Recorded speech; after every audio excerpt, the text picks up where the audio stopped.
in your face, right up on here, without the introduction. That's how we walked in. I here. have quite That's literally don't know what just happened. Well, was trying to reply to a comment. I love when stuff like this happens. This is my kind of thing, man. Welcome in CHGO Bulls, y'all, presented by DraftKings. I am Big Dave. Follow me at There we go. We'll just play it. And there's the pregame right there. Oh, Joey's so kind. He's so kind. Thank you for that, Joey.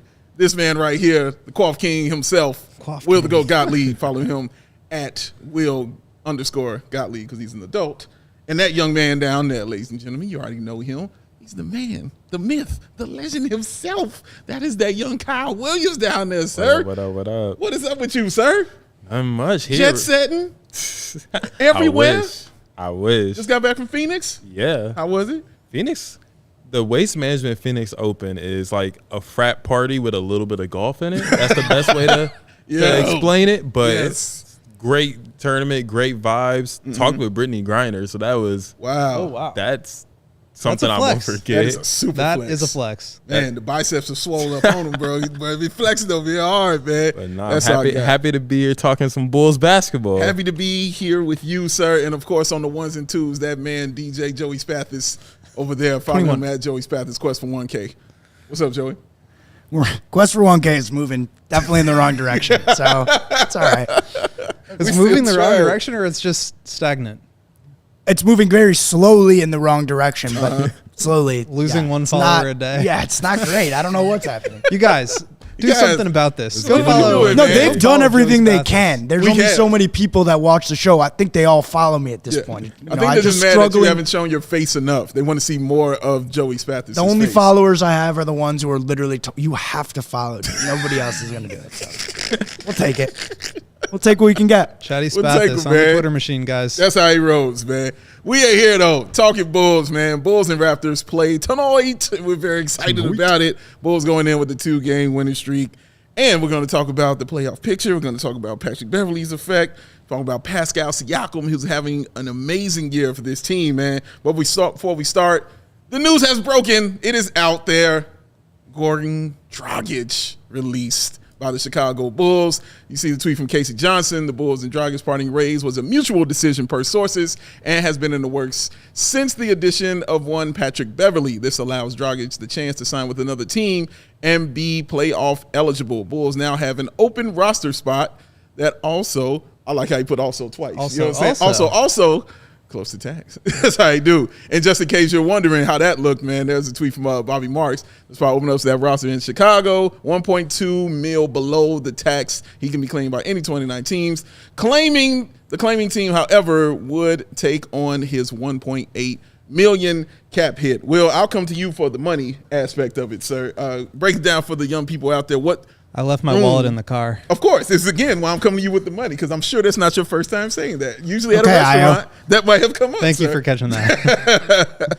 But, dude, explain to the people what flexibility the Bulls have now. So, cutting Dragic, the Bulls now have 14 on their roster. The max is 15 spots. So, they do have a chance to maybe come in and get somebody that could be eligible for the playoff roster should they make it.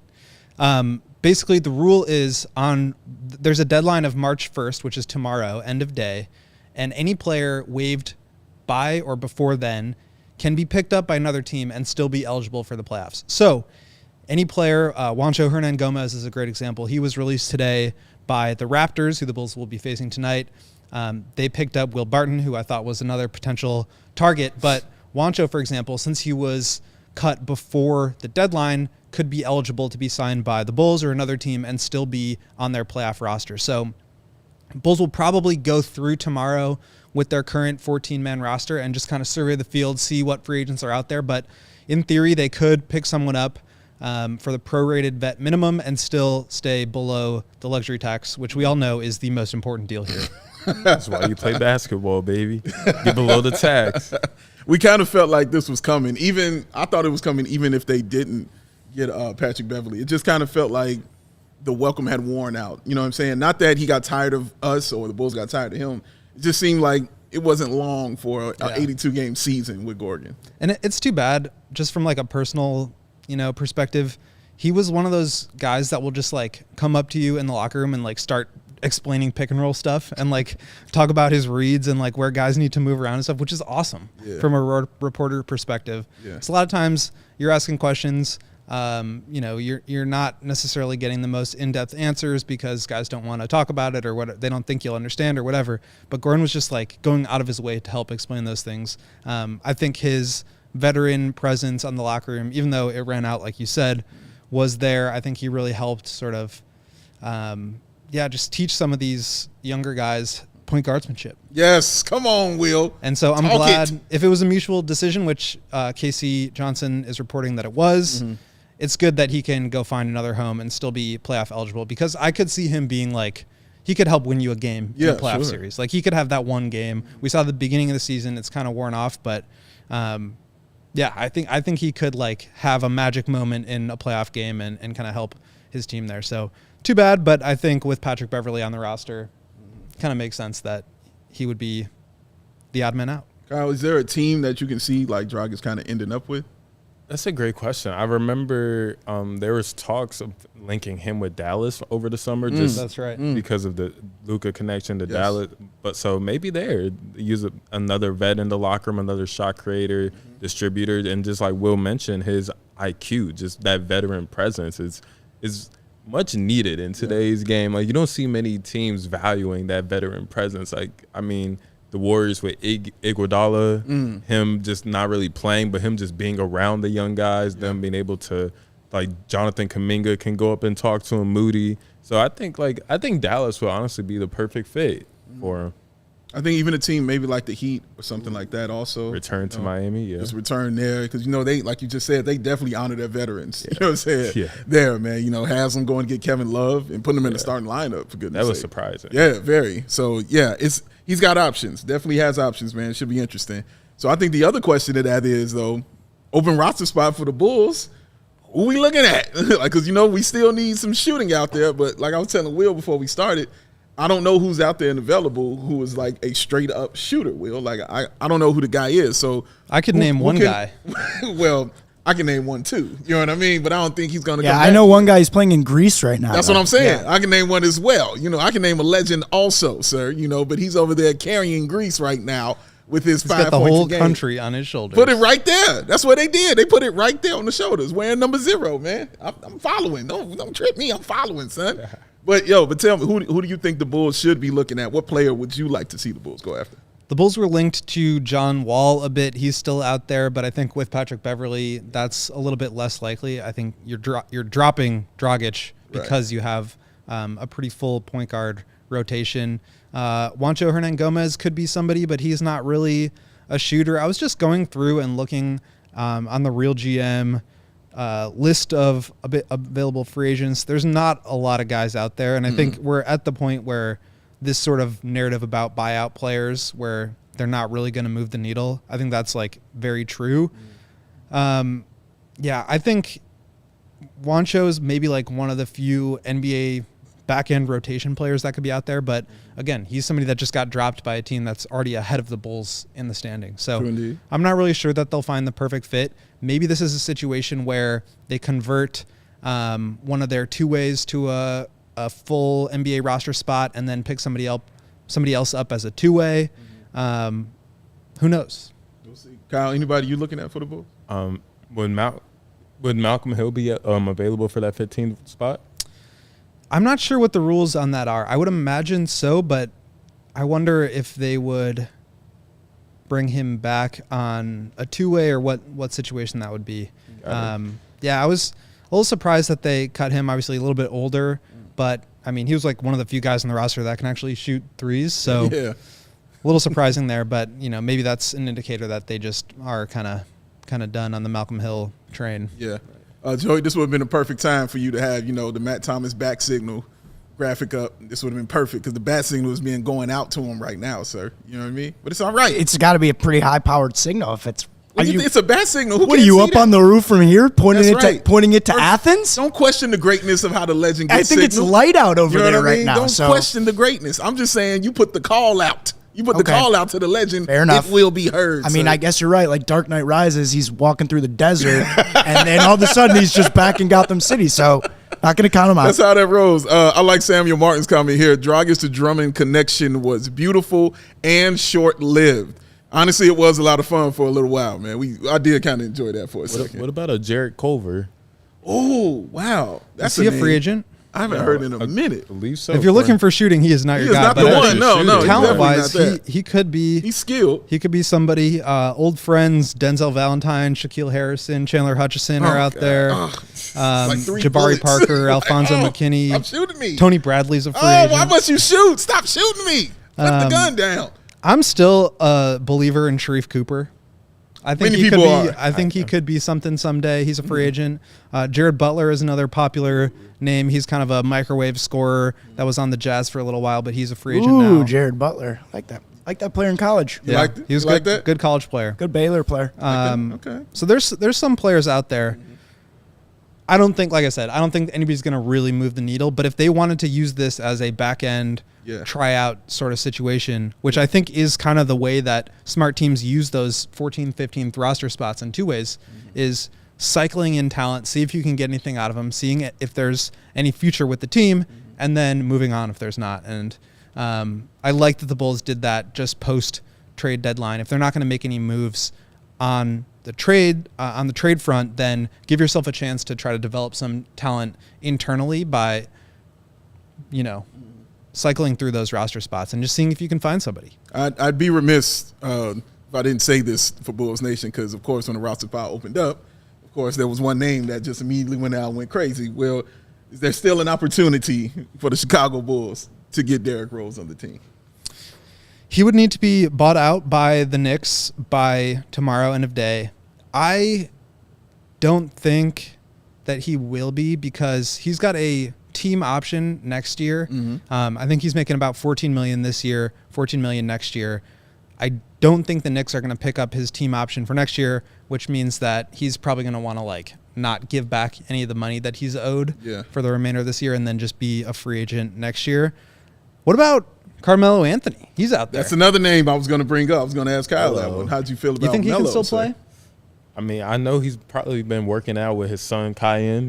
Cayenne. Shout out. Sophomore in high school. So Carmelo it'd be a fun, him actually playing a game for the Chicago Bulls and not just being here for Bulls great, longtime Chicago Bull, Carmelo Anthony. See, for the jokes, the people would want Carmelo Anthony here, man. I mean, at this point, it's like that 15th spot is just, let's get crazy with. I mean, why not? Javon It's the Freeman 15th Liberty roster spot. I'm with it, man. Javon Freeman Liberty, yes. He's been killing like him a lot. for the Windy City Bulls. Yes, I've liked him since college. Absolutely, man. Shout out to him. Another Whitney Young product. Look at him. Flexing for the people right Nothing here. the Bulls love more than bringing in Chicago kids to try to rile up the fans. Keep doing it. As long as they can play, do what you got to do. We'll take care of you. But we'll be back in a second, man. When we come back, we'll talk about the playoff picture for the Bulls, the effect of Patrick Beverley, and how awesome Pascal Siakam has been for the Toronto Raptors. But first, DraftKings. Y'all know it. You see it. We talk about it all the time here. It's that NBA no sweat same game parlay that you, your wonderful self, can get down on. Why don't you do that? Save you some money. Joey, is it a bet going out for you, sir? Had a very interesting comment during CHGO Bets After Dark from Gary Ross. He said DeMar is returning home tonight, he's to returning Toronto. home. Mm-hmm. He thinks he's going to be going for the first basket. Oh, so Very what do you interesting. say though? So I have to look at the odds. I'll get back to you. All right, Joey the Greek. We'll be back to you, son. We got you. The Greek? It's an old reference. Don't worry about it, Joey. Don't worry about it. I am Greek. But I did hit up Matt, and I asked him, you know what I'm saying, what would the Matt Peck bet be on this thing tonight? He says the over-under is 219 points. He says for this Bulls-Raptors game, people, take the under. Yeah, not a bad call. Not a bad call. That's a great bet. Take the under. That is coming from Matt Peck.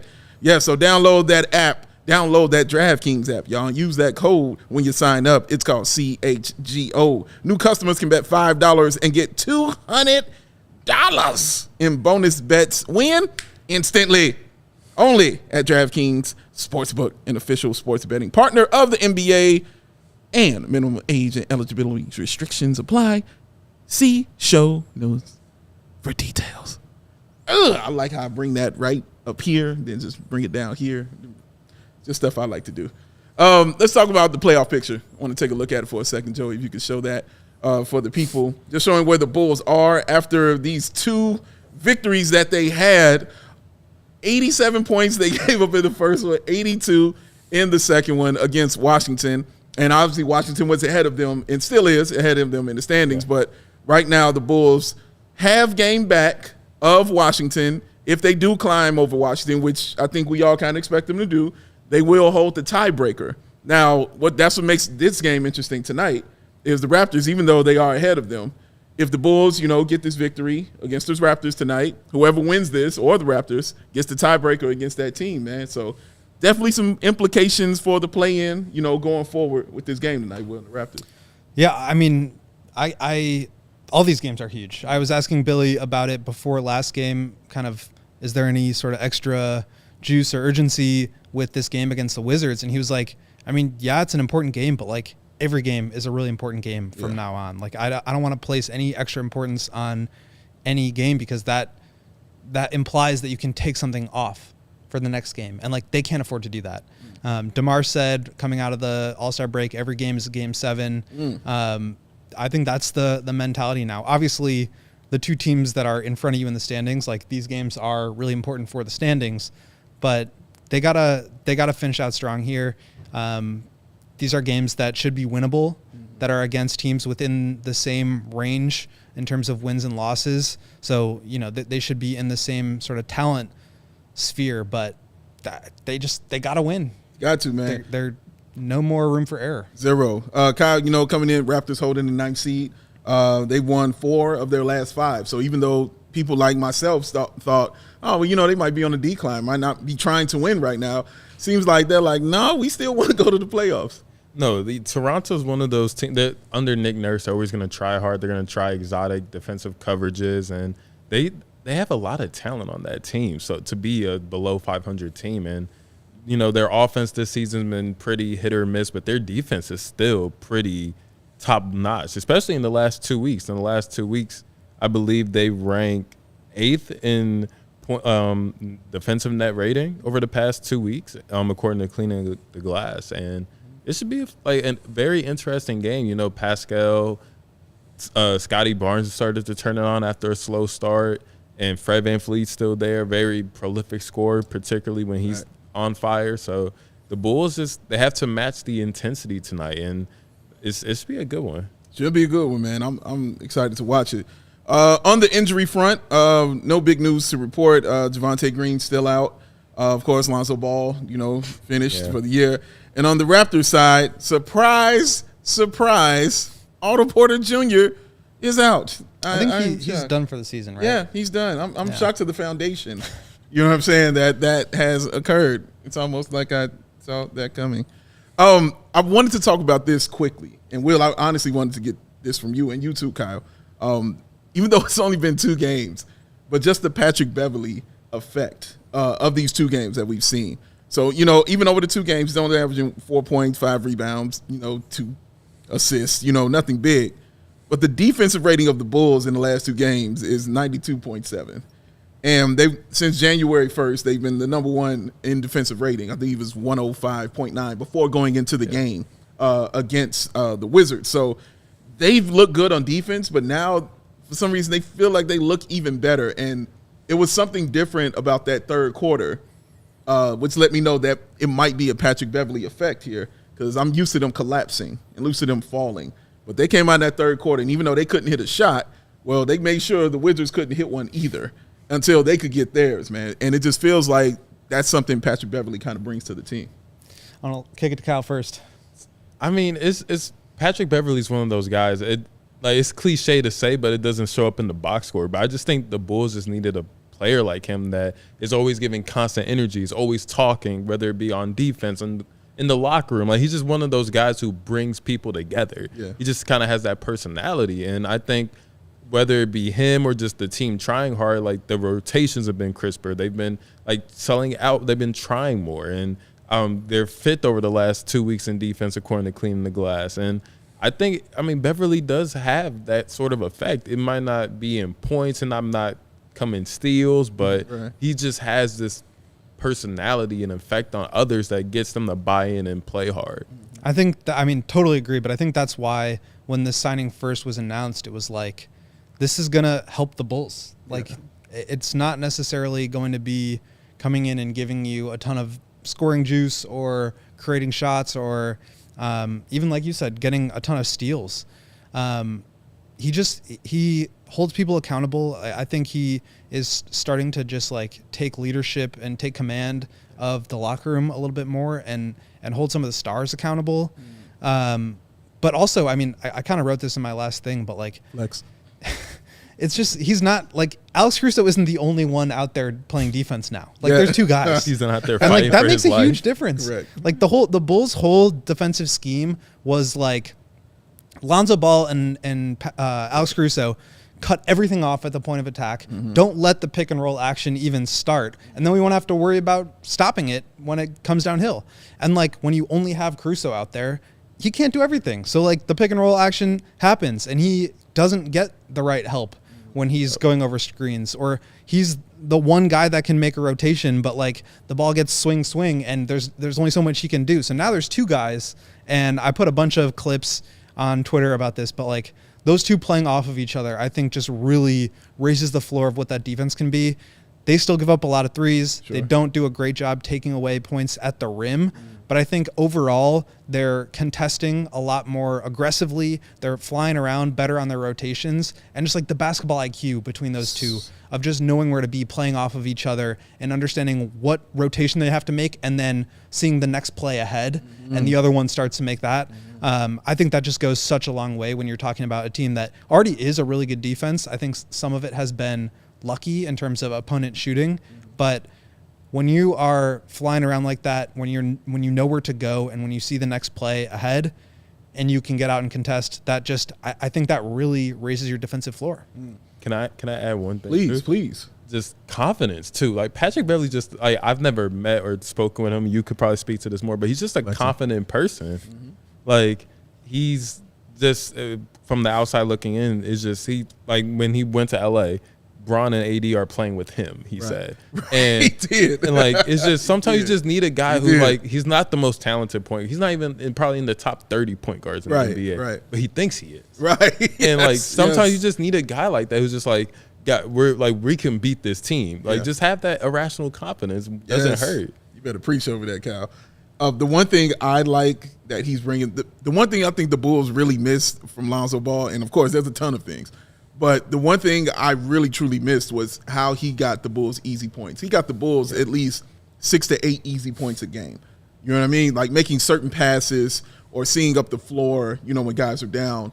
You know, of course, you remember that great, you know, Alex Caruso save to him and him throwing, you know, the Tom Brady right to Zach LaVine, hitting him with the 360. Those are easy points, you know, that the Bulls getting. That was Showtime points. Yes, it was. Yes, it was. But getting those points where you don't have to think. You just have to show your athleticism and your talent. That's it. I see Patrick Beverley doing a little bit of that. Like, I saw just by doing simple stuff of getting the ball and getting it up the floor immediately, recognizing that there's someone there and there's only one player back there, and that player cannot guard Zach LaVine. You know, just getting that ball up, getting it up to him, getting it up to DeMar, and letting him go. Yeah. That's the kind of stuff I love, you know, because Will tell you I talk about basketball like you all the time. I love it.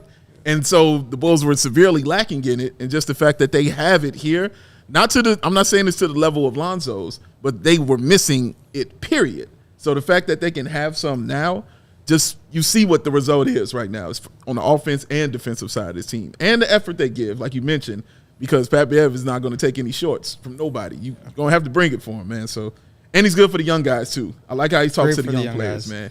There was that, I don't know if it was like on his podcast or I just saw it on Twitter, but like he basically just went up to Kobe and he was like, I like your game. Keep doing what you're doing. Like that's the kind of thing that like helps give the young players confidence. And that was one of the first things that I heard Pat Beverley say in a media scrum. It's just like, it's all about giving confidence to the young players.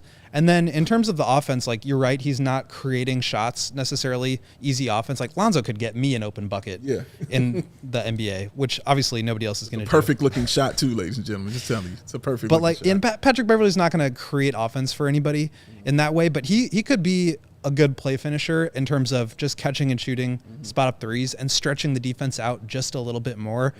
We've seen a lot of Zach LaVine over the first half, especially of the last few games, because he's putting his head down and getting all the way to the rim, or at least stepping back and hitting mid-range shots. Like he does get to the rim and help collapse the defense a little bit more than DeMar does, because a lot of what DeMar is doing is operating from the elbows. That's not necessarily going to draw help at the rim and create those open kick-out passes. So Zach is doing that, and then all of a sudden you've got a 35, 36% three-point shooter on good volume who can hit open threes. Like that, I think, really helps the Bulls offense. And then the depth that he adds, getting Io back into, I think, a role that fits him a little bit more seamlessly. Patrick Williams is now coming off the bench and can be a little bit more aggressive with the ball in some of those situations. So I think it really just has a domino effect of positivity with regards to the depth, with regards to the offense, and certainly the defense, even though, like you said, it's not necessarily showing up in the box score. Yeah, it's great, man. And just even quickly, even though we don't have time for me to dive harder into this, but guys like Zach LaVine, whose numbers I look at now, he was averaging, 22 for the month of February, which was probably, I believe it was like his worst month scoring since November. But now he's in these last two games averaging 29, 3 rebounds and 3 assists. And he's doing kind of what you wanted. Patrick Beverley said, like, I just want you to score. Well, those are numbers of a scorer. You know what I mean? Not a lot of rebounds, not a lot of assists, but almost 30 points a game and efficient in his scoring too. So I think Zach's game has been affected by that as well. Before we get out of here, I want to talk about Pascal Siakam, because he has been balling, playing well up in here. Joey, can you show the people what that young man has been doing right there? That is what he is averaging, ladies and gentlemen, per game right there. 25 a game. Pretty good. Basically 48% for the field, 7 rebounds, 6 assists, basically 35% from the three-point line. All the points and assists are career highs for him, and he also had his career high in points this season when he dropped 52 on the Knicks in the Garden, if I'm not mistaken. He dropped that in the Garden? I believe so. He dropped that's you can hoop. You know what I mean? You do it in the Garden, you do it in the Mecca, you can hoop, man. But Kyle, he's been great, man. No, and what really jumps out to me is the 6.1 assists per game. When they won the championship, I believe 2018-19 season, he only averaged 3.1 assists. And so him making that playmaking leap in addition to his scoring leap while maintaining like that hyper efficiency, it's insane. So him like having a career year is just, it's great. I love watching good basketball players be good basketball players. Yeah. And just seeing, especially like that little improvement where you just see constantly he's improving. He's starting to figure out the reads and everything, be more creative with the ball in his hands. It's fun to see. It is fun to see. And Will, I know you love watching Pascal play. He's such a joy to watch because, and certainly right now, like with the trouble, I'll say, that the Raptors have had scoring in the half court, like you said, he has to be creative with the way that he gets downhill. They're not just doing a ton to create open shots. They're not getting out in transition all that much. So he really has to be this offensive initiator, and he's done an incredible job of that this year. He's done that. And that, I like it because he had an injury that he was dealing with early on. I believe the Raptors were 5-5 during that time when he was out, but you would think that, that would deter somebody and bring their numbers kind of down because it happened very early on in the season, man. But since he's been back, my God, I mean, he's in the All-Star game, for God's sake. So that lets you know what he's been doing, man, and how special he is. And the biggest compliment is even when they were talking and rumors about them, trading everyone away, they were like, the one we're keeping is Pascal Siakam. He's going absolutely nowhere, man. He's been awesome, man. He's just going to get better and better. He's 28 years old. And better. Again, yes, just better and better, man. He will continue to grow and be great. Bulls, Raptors on the way coming up. Will Drake be in the house? Anybody want to take a bet on that? Will Drake be there? No. You say no life? No life. Joe? You? No life. No Drake? He's in Miami. He's in Miami. All right. Shout out, man. Just saw the release of the new J. Cole Dreamville Fest. He'll be there, in April. You saw that lineup?